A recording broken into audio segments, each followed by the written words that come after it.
I have like a thing about sleeping. I don't sleep that much, and I've come to this thing about like not sleeping much as being a great virtue after years of kind of battling it as being a terrible detriment or something. And now I really like sort of sitting up, but for years I've been sitting up, and I think that like my creativity is greatly motivated by this kind of insomnia. I lie awake, I think thoughts, I walk aimlessly. Sometimes I used to walk more at night. I walk during the day and I follow people who I think look interesting. And sometimes, actually once it was on page 6 in the Post that I was cruising this guy, like sort of whatever, but I was actually just following because he had these really great shoes on, and so I was following this guy. And I took a picture of his shoes and we thanked each other and just went on our way. But I do that all the time. As a matter of fact, I think a lot of my design ideas come from mistakes and tricks of the eye. Because I feel like, there are so many images out there, so many clothes out there. And the only ones that look interesting to me are the ones that look slightly mistaken, of course. Or very, very surprising. And often, I'm driving in a taxi and I see a hole in a shirt or something that looks very interesting or pretty or functional in some way that I'd never seen happen before. And so, I make the car stop and I get out of the car and walk and see that in fact, there wasn't a hole, but it was like a trick of my eye, it was a shadow, Or if there was a hole, I think oh damn, there was actually someone thought of that thought already. Someone made that mistake already, so I can't do it anymore. I don't know where inspiration comes from. It does not come, for me, from research. I don't get necessarily inspired by research. As a matter of fact, one of the most fun things I've ever done in my whole life was this Christmas season at the Guggenheim in New York. I read Peter and the Wolf with this beautiful band from Juilliard, and I did the narrator, and I read it. And I saw this really smart critic who I love, this woman, Joan Ecochella, who's a friend of mine, and she came backstage and she said, Isaac, did you know that, talk to me about Stalinism, and talk to me about, the 30s in Russia. And I said, how do I know about Stalinism? I know about a wolf and a bird, and, he ate the bird, and then in the end you hear the bird squeaking or something, So I don't really know that. I do my own kind of research, If I am commissioned to do the costumes for an 18th century opera or something like that, I will do a lot of research because it's interesting, not because it's what I'm supposed to do. I'm very, very, very inspired by movies. The color of movies and the way light makes the colors, light from behind the projection or light from the projection makes the colors look so impossible. And anyway, roll this little clip, I'll just show you. I sort of, again, sit up at night and I watch movies and I watch women in movies a lot. And I think about, their roles and about how you have to watch what your daughters look at. Because I look at the way women are portrayed all the time, whether they're kind of glorified in this way, or whether they're kind of, ironically glorified, or whether they're, sort of denigrated or ironically denigrated. I go back to color all the time. Color is something that motivates me a lot. It's rarely color that I find in nature, although, juxtaposed next to artificial color, natural color is so beautiful. So that's what I do. I study color a lot. But for the most part, I think, how can I ever make anything that is as beautiful as that image of Natalie Wood? How can I ever make anything as beautiful as Greta Garbo? I mean, that's just not possible, And so that's what makes me lie awake at night, I guess, I don't know. I want to show you, I'm also like a big, so I go to astrologers and tarot card readers often, and that's another thing that motivates me a lot. Like people say, oh, do that, so I do, an astrologer tells me to do something, so I do it. When I was about 21, an astrologer told me that I was going to meet the man of my dreams, and that his name was going to be Eric, right? So, for years I would go to bars and sort of anyone I met whose name was Eric, I was kind of humping immediately or something, right? And there were times when I was actually so desperate I would just, walk into a room and just go like, Eric, and anybody who would turn around I would sort of make a beeline for. And I had this really interesting tarot reading a long time ago. The last card he pulled, which was representing my destiny, was this guy in like a straw boater with a cane and like, sort of spats and this, a minstrel singer, right? I want to show you this clip because I do this kind of crazy thing where I do a cabaret act. So actually check this out. Very embarrassing. Thank you. We didn't do anything yet, so here's the name of the show is based on this story that I have to tell you about my mother. It's sort of an excerpt from a quote of hers. I was dating this guy, right? And this has to do with being happy, I swear. I was dating this guy, and it was going on for about a year, right? And we were getting serious, so we decided to invite them all to dinner, our parents, and we, sort of introduced them to each other. My mother was sort of very sensitive to his mother, who it seemed was a little bit skeptical about the whole alternative lifestyle thing, homosexuality, right? So my mother was a little offended. She turned to her and she said, "Are you kidding? They have the greatest life together. They eat out, they see shows." They eat out, they see shows. That's the name of the show. They eat out, they see. Oh, that's on my tombstone when I die. He ate out, he saw shows, right? So, in editing these clips, I didn't have the audacity to edit a clip of me singing at Joe's Pub. So you'll have to check it out and come see me or something because it's mortifying. And yet, it feels.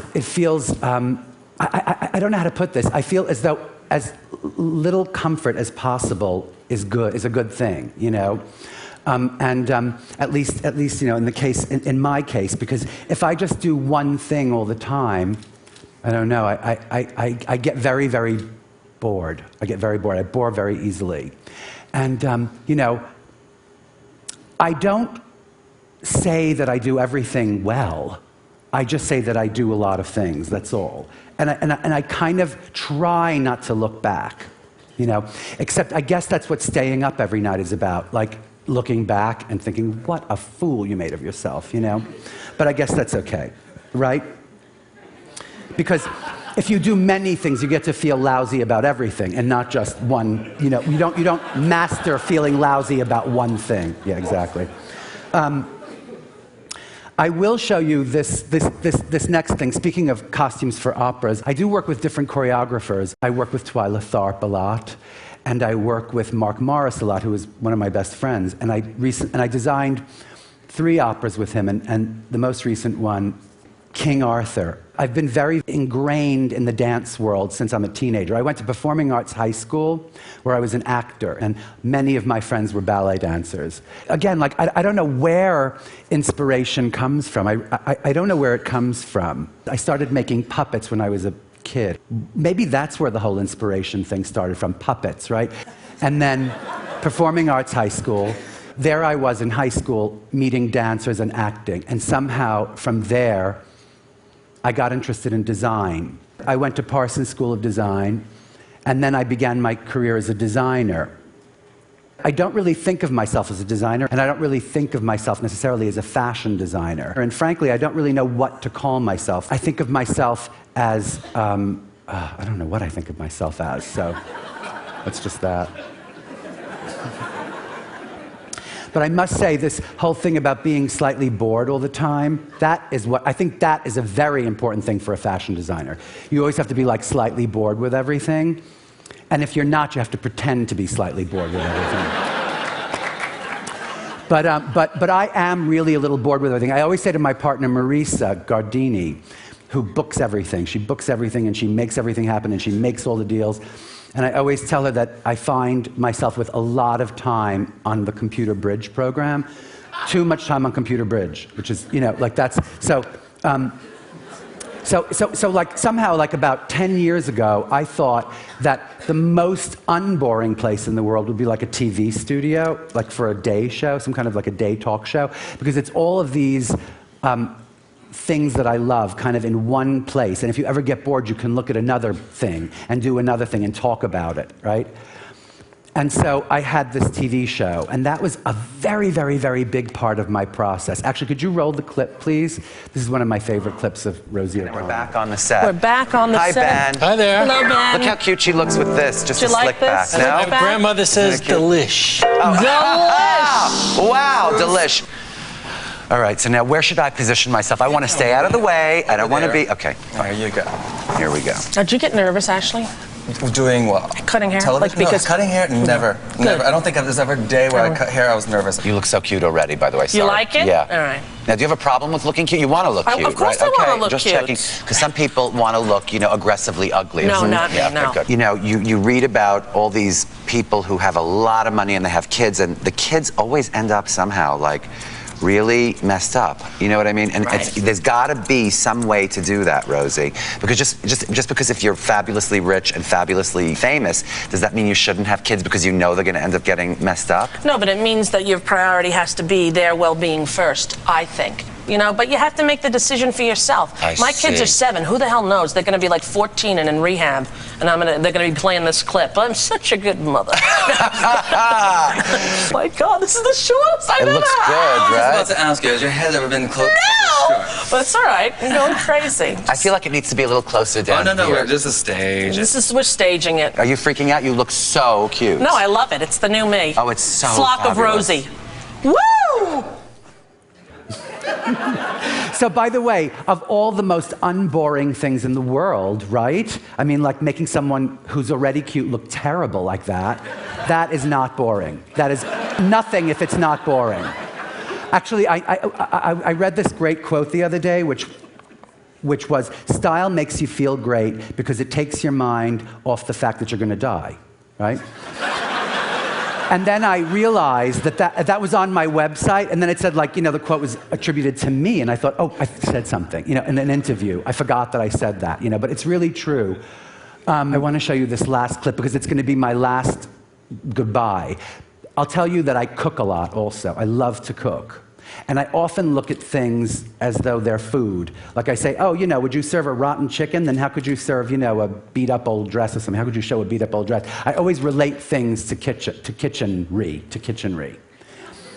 And so I think that's what it all boils down to. Everything boils down to that. So check this out. This is what I've been doing because I think it's the most fun thing in the world. It's like this website. It's got a lot of different things on it. It's a polymathematical website. We actually shoot segments, like TV show segments. And it's kind of my favorite thing in the world. And it just began, like in the beginning of February. So who knows? Again, I don't say it's good. I just think it's not boring, right? And here's the last bit. I have to tell you, I make buttermilk pancakes or buttermilk waffles all the time. Yeah, but I can never find buttermilk ever. Oh. Like you can't find buttermilk at Citarella. You can't find buttermilk. You can't. It's always low-fat buttermilk. No, but that's all it is. Is that all it is? Oh, you don't know? Okay. I Let me don't tell know. you something. I'm sorry. Let me tell you something interesting. You know what? Stop laughing. It's not funny just because I don't know that whole. There's no such thing as whole buttermilk. Sorry. What? No, here's the deal. What? Let me tell you the deal. In the old days, when they used to make butter, and you know how Yeah. you make butter? Churn. From cream. Yeah, exactly. So you take heavy, high-fat milk, which is cream, and you churn it until it separates into these curds and water. The liquid is actually that clear liquid. If you've ever overbeaten your whipped cream, Yes. it's actually buttermilk. And that's what it was in the early days. And that's what people used for baking and all sorts of things. Now the buttermilk that you Nice. get is actually low-fat or skim Excuse milk. me. All right, I didn't know. That has been, the reason he thought Sorry. that is because buttermilk is so wonderfully thick and delicious. Yeah, it is, So who would exactly. think that it was low fat? Well, that's it. Thank you very much. Happy Ted. It's so wonderful here. I love it. I love it. I love it. Thanks. Bye.